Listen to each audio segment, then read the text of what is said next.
Jadi di sini saya akan membahas tentang kehamilan ektopik terganggu atau KET. Jadi untuk kehamilan ektopik terganggu atau KET ini kita mulai dengan pengertiannya terlebih dahulu. Kehamilan ektopik terganggu atau KET merupakan suatu kondisi di luar kandungan di mana implantasinya yang seharusnya di dalam endometrium atau di uterus letaknya di luar uterus. Kondisi ini menyebabkan perdarahan dari vagina dan nyeri hebat di panggul atau perut bawah. Kehamilan ektopik terganggu ini harus segera ditangani karena dapat berbahaya dan janin tidak akan berkembang dengan normal. Kemudian kita lanjut ke etiologinya. Nah, untuk etiologi atau penyebab dari KET ini sebenarnya belum diketahui ya. Tapi berdasarkan buku Junningham, itu etiologinya terbagi menjadi 3, yaitu faktor mekanis, faktor fungsional, dan ada faktor-faktor lainnya. Jadi untuk faktor mekanis, yang pertama adanya infeksi saluran telur, kemudian kehamilan ektopik sebelumnya dapat menyebabkan atau mempengaruhi kehamilan ektopik selanjutnya. Abortus induksi yang akan dilakukan lebih dari 1 kali. Adanya tumor akan mempengaruhi KET atau kehamilan ektopik terganggu. Secara mekanis, adanya endometriosis, kelainan pertumbuhan embrio, seperti adanya tuba yang sempit, kemudian panjang dan berlekuk-lekuk. Nah, itu adalah faktor-faktor mekanisnya, yaitu yang mencegah atau menghambat perjalanan ovum yang telah dibuahi ke dalam kapung uteri. Nah, kita bahas faktor fungsionalnya lagi. Untuk faktor fungsional merupakan faktor yang memperlambat perjalanan ovum yang telah dibuahi ke dalam kapung uteri. Nah, seperti migrasi eksternal ovum dan migrasi internal ovum. Kemudian pada wanita dengan hanya mempunyai 1 ovarium dan adanya perubahan morilitas dari tuba, itu adalah faktor-faktor secara fungsional. Kemudian kita bahas faktor-faktor lain selain dari faktor mekanis dan faktor fungsional tadi. Kita bahas faktor lain seperti adanya kelainan zigot, yaitu kelainan kromosom ataupun malforasi. Kemudian adanya penggunaan hormon eksogen estrogen seperti pada kontrasepsi oral, adanya pembesaran ovarium, adanya pemakaian antibiotik pada infeksi tuba, karena tuba itu akan menyempit ya kalau diberi antibiotik. Kemudian pada wanita yang umurnya berkisaran 30 tahunan, ini adalah faktor-faktor penyebab dari KET atau kehamilan ektopik terganggu. Nah, itu untuk etiologinya. Kemudian kita lanjut pada gejala dan tandanya. Untuk gejala dan tanda dari kehamilan ektopik ini sukar didiagnosis ya. Sebenarnya hal ini tergantung pada lamanya dari kehamilan ektopik terganggu tersebut. Biasanya kalau sudah lama, itu juga akan mengalami rasa sakit seperti adanya perdarahan. Itu secara umum ya.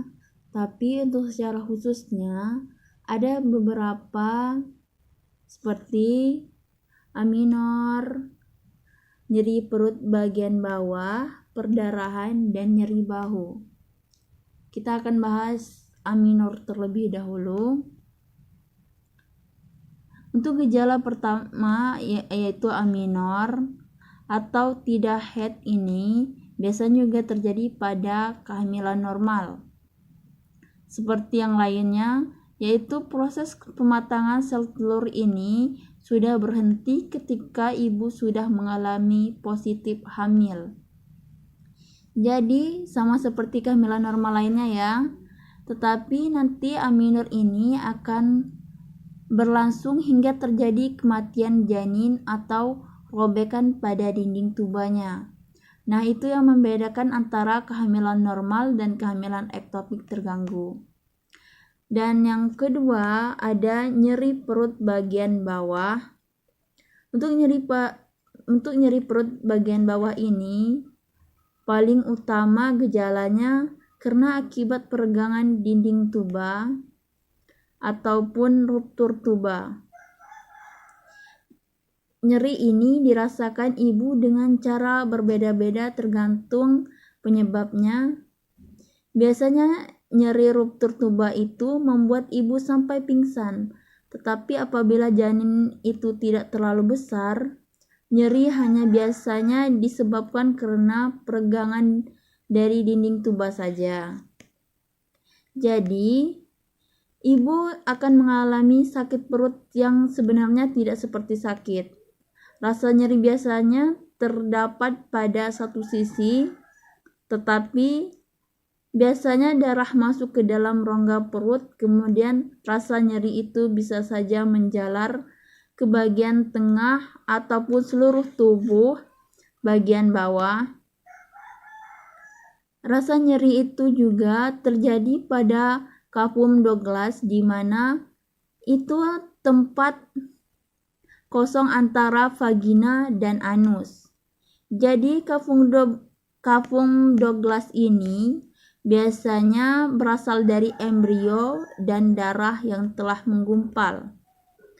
Penonjolan ini bisa juga menyebabkan rasa nyeri pada saat buang air besar. Jadi kasihan sekali ya, ibu yang mengalami KET ini pasti sangat nyeri sekali. Dan yang ketiga yaitu perdarahan. Nah, untuk perdarahan ini atau perdarahan vaginam ini disebabkan oleh kematian janin, pelepasan dinding rahim terluar, dan adanya robekan dinding-dinding tuba, dan hal ini akibat dari gangguan dari pembentukan HCG. Dan untuk darah yang keluar biasanya berwarna coklat ketuaan. Dan yang keempat yaitu nyeri bahu. Nyeri bahu ini, untuk nyeri bahu akibat dari perdarahan di dalam rongga perut yang dapat merangsang diafragma, dan apabila darah ini yang di dalam rahim menggumpal, maka dia akan mengalami nyeri yang akan bertambah parah. Bahkan juga nyeri tersebut bisa menjalar ke bagian-bagian tubuh lainnya seperti punggung dan seluruh perut. Dan ini tidak terjadi pada kehamilan normal ya. Nah, kita lanjutkan, kita bahas ke diagnosisnya. Untuk diagnosis ini dilakukan dengan beberapa cara, karena dengan kasat mata kita tidak akan bisa mendeteksinya. Tapi yang paling tampak itu ibu merasa kesakitan, kemudian mengalami pucat, kemudian di pemeriksaan ditemukan adanya tanda-tanda shock, adanya nyeri pada rongga perut, serta disertai perdarahan. Nah, hal ini bisa dilakukan dengan tes kehamilan, pemeriksaan umum, anamnesis, laparoskopi, USG, kaldosentesis, laboratorium, dan yang terakhir pemeriksaan ginekologi. Untuk itu kita akan bahas satu persatu. Untuk yang pertama yaitu tes kehamilan. Untuk menegakkan diagnosis, tesnya itu positif ya. Kalau positif berarti itu positif KET. Dia hampir sama dengan kehamilan normal pada umumnya. Untuk yang kedua yaitu pemeriksaan umum.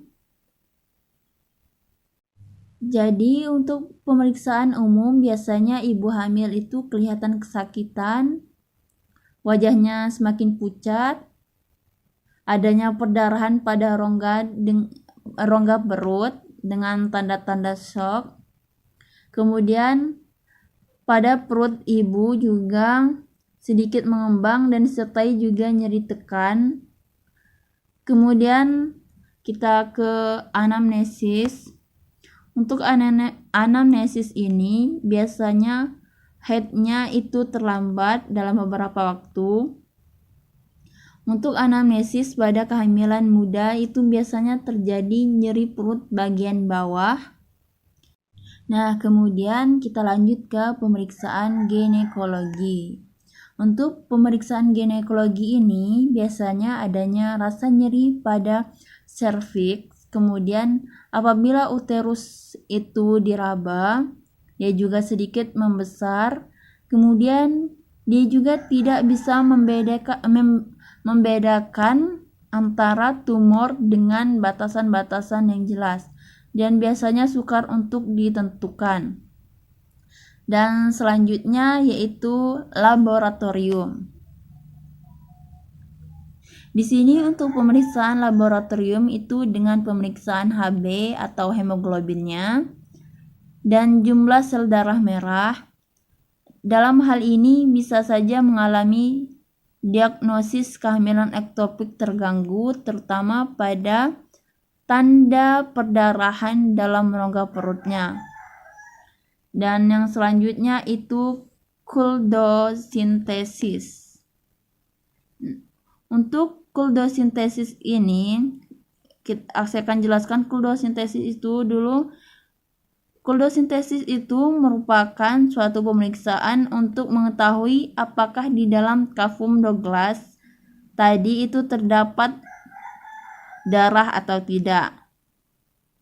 Nah, cara ini sangat berguna untuk menegakkan diagnosis dari perdarahan dari kehamilan ektopik terganggu ini atau KET. Dan yang selanjutnya yaitu USG. USG ini berguna juga untuk diagnosis dengan adanya temuan kantong gestasi di luar dari uterus dan di dalamnya itu terdapat DJJ janin atau detak jantung janin. Dan yang kemudian yang terakhir laparoskopi. Laparoskopi ini merupakan alat bantu diagnosis terakhir untuk kehamilan ektopik terganggu. Nah, itu semua cara kita agar bisa menentukan diagnosis dari kehamilan ektopik terganggu ini. Cukup sekian dan terima kasih. Wassalamualaikum warahmatullahi wabarakatuh.